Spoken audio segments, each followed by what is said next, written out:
और महाराष्ट्र विधानसभा चुनाव में महाविकास अघाड़ी की हार के साइड इफेक्ट सामने आने लगे हैं। उद्धव ठाकरे को उनकी पार्टी के नेताओं ने महाविकास अघाड़ी से बाहर आने की सलाह दी है। हालांकि संजय राउत ने साफ कर दिया है कि उद्धव ठाकरे की party local body election Maha Vikas Aghadi के साथ लड़ेगी। संजय राउत ने कहा कि मीटिंग में उद्धव ठाकरे को कुछ नेताओं ने अकेले लड़ने की सलाह भी दी है, लेकिन ये उनकी निजी राय है। पार्टी ऐसा नहीं सोचती है। राउत ने चुनाव में हार का ठीकरा फिर से ईवीएम पर फोड़ा और दावा किया कि इसका अलग लड़ने या साथ लड़ने से कोई लेना देना नहीं। हालांकि उद्धव गुट के नेता साफ कह रहे हैं कि अगर यूबीटी महाराष्ट्र की 288 सीटों पर अकेले लड़ती तो पार्टी की ज्यादा सीटें आती।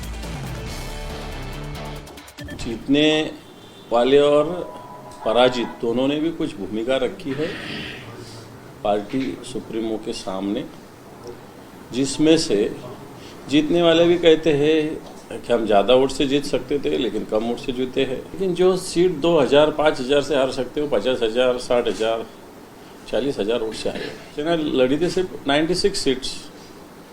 शिवसेना तो पूरे महाराष्ट्र में है। ठीक है, हम 20 जीते, कोई प्रॉब्लम नहीं। हम 288 जीते तो 40 जीतते, 50 जीतते, उससे संगठन को क्या, संगठन तो मजबूत हो रहा ना। ये भूमिका शिवसेना के कुछ कार्यकर्ताओं ने रखी है और ये सही है, क्योंकि एक ना एक दिन तो शिवसेना को खुद के बलबूते पे महाराष्ट्र में सत्ता में आना है। चलो आज नहीं कल, और उसके लिए बार बार हम कम जगह लड़ते, फिर कुछ जगह तक हम पहुंच नहीं सकते, संगठन नहीं पहुंच सकता है। इसलिए इसकी शुरुआत तो करना पड़ेगी। ये जो खबरें हैं उसमें कोई तथ्य नहीं है। महाविकास आघाड़ी में हम चुनाव लड़े लोकसभा में और हमें अच्छा कामयाबी मिली। 30 से भी ज़्यादा लोकसभा की सीटें जीतना ये बहुत बड़ी बात थी और हम महाविकास आघाड़ी में लड़े। तब ये किसी का कहना नहीं था कि हमको महाविकास आघाड़ी से बाहर निकलना चाहिए।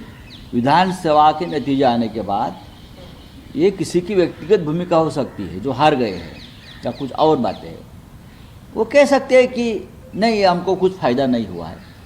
लेकिन जिस तरह से ईवीएम का घोटाला सामने आ रहा है, जिस तरह से पैसों का इस्तेमाल हुआ है, तो उनकी जो हालत है वो सबकी बुरी हुई है।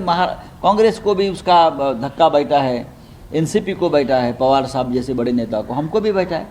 हम तीनों को मिलकर उस बारे में एक साथ बैठकर चर्चा करनी। विधानसभा और लोकसभा 5 साल के बाद आएगी। हाँ, 14 महानगर पालिका वो हमारे सामने बहुत बड़ा चैलेंज है। सबसे बड़ा चैलेंज मुंबई का है। हम उस बारे में सोच रहे हैं कि हमको मुंबई में लड़ना है अब और किस प्रकार से लड़ना है।